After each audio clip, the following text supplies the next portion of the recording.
यह कहानी उस रास्ते की है जो गांव के पास से गुजरता था।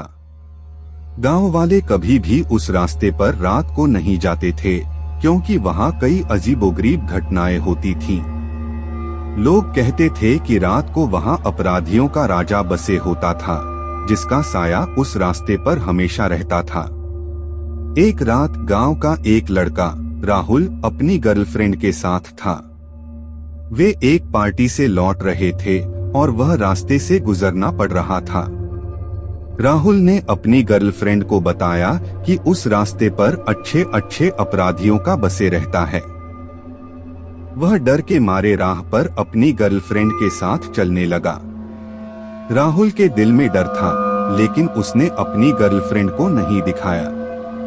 वे रास्ते पर चलते चलते बातें कर रहे थे जब अचानक उन्होंने एक अजीब आवाज सुनी। वे रुक गए और सुनने लगे।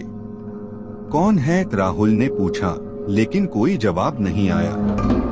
उनकी गर्लफ्रेंड भी डर रही थी। अचानक उन्हें लगा कि कोई उनके पीछे से आ रहा है। वे घबरा गए और जल्दी से चलने लगे, परंतु उन्हें लगा कि उनके पास से और एक आवाज आ रही है, रुको। राहुल और उसकी गर्लफ्रेंड रुक गए। उन्होंने देखा कि उनके सामने एक आदमी खड़ा है। उसने काले कपड़े पहने हुए थे और उसका चेहरा अंधेरे में छिपा हुआ था। तुम कौन हो? राहुल ने पूछा। आदमी ने मुस्कुराया और कहा, मैं यहाँ का राजा हूँ। तुम्हें मेरी जेब में कुछ मिलेगा। राहुल और उसकी गर्लफ्रेंड डर गए, लेकिन वे कुछ कहने का साहस नहीं कर सके।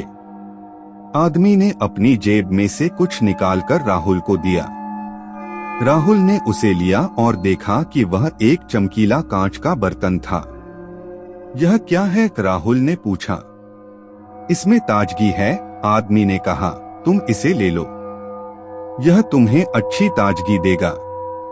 राहुल ने चमकीला कांच का बर्तन लिया और धन्यवाद कहा। उन्होंने गर्लफ्रेंड के साथ रास्ता जारी रखा, लेकिन उनका दिल उस राजा की बातों से भरा हुआ था। अगले कुछ दिनों में राहुल ने महसूस किया कि उसकी जिंदगी में कुछ अजीब हो रहा है।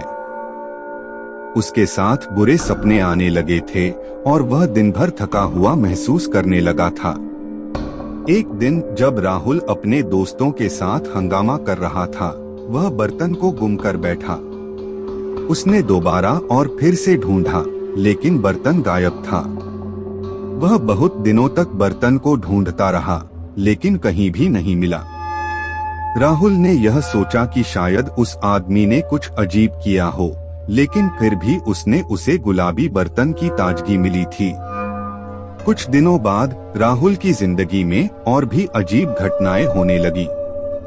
वह अपने दोस्तों को बताने लगा कि उसे कुछ बुरा लग रहा है और उसकी जिंदगी में कुछ गड़बड़ हो रही है। एक दिन राहुल की गर्लफ्रेंड ने उससे कहा, तुम्हें वह बर्तन वापस देना चाहिए और राजा से माफी मांगनी चाहिए। राहुल ने इस पर गौर किया और समझा कि शायद वह बर्तन उसकी जिंदगी में एक अजीब बदलाव लाया है। उसने अपनी गर्लफ्रेंड के साथ फिर से रास्ते पर जाने का फैसला किया। राहुल ने राजा के पास पहुंचकर माफी मांगने का निर्णय किया। राजा ने उसे माफ किया और कहा, तू यह बर्तन वापस ले सकता है, लेकिन इसका अच्छा इस्तेमाल करना। राहुल ने बर्तन वापस लिया और उसने इसका सही इस्तेमाल करना शुरू किया। उसने देखा कि उसकी जिंदगी में सकारात्मक बदलाव हो रहा है। वह खुश और संतुष्ट महसूस करने लगा। इसके बाद राहुल ने गांव के लोगों को बताया कि वह राजा के पास गया था और उसने माफी मांगी थी। गांव वाले बहुत चौंके हुए थे और वे राहुल की कहानी सुनकर हैरान हो गए। इस कहानी से सीखने को कुछ है कि हमें अपने कर्मों का अच्छा इस्तेमाल करना चाहिए और हमेशा सच्चाई पर चलना चाहिए।